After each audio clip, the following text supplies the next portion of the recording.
Okay, so imagine that you have a small nuclear power generator on a vessel in space, and this vessel is cruising around. It's a satellite, and the design of the nuclear reactor is to create a superconducted energy beam that utilizes two different beams at the same time.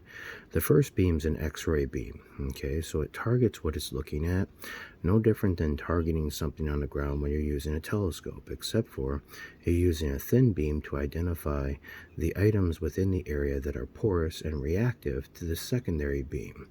The secondary beam has to be a high-intensity microwave beam. The reason why I use microwaves is because early microwaves, when they hit the right materials, become excitatory and become extremely flammable.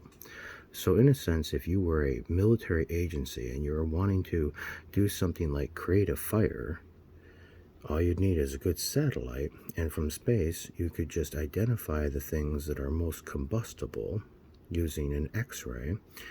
Find out, because of the signature on the Earth in relationship to the X-ray and the energy given by it, based on a long-range probe, and then triangulate your microwave energy, expand upon the frequency, close your signature, and then beam in the energy into an area where the accelerant will occur and cause everything in the area to become excited and burst into flames.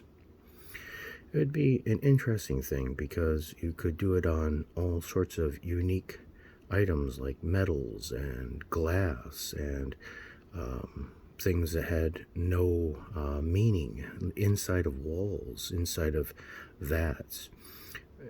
For example, go get a microwave from the 1980s. Take it into your house and put a spoon into it. No, I mean that. Put a spoon into it. It's garbage anyways. You'll see that that microwave creates so much energy on that metal that it actually shoots out sparks. Turn off the lights. Watch it. It'll go until it fries. That's a very dangerous weapon because you can identify things that can explode anywhere then. You could target somebody's arsenal. You could aim at somebody's weapons. You could superheat somebody's tank while they're inside of it and fry everyone inside. Not only that, you could also take out somebody's systems. Depending on how wide you make your array with the microwave energy, you could knock out all of the frequencies in the area.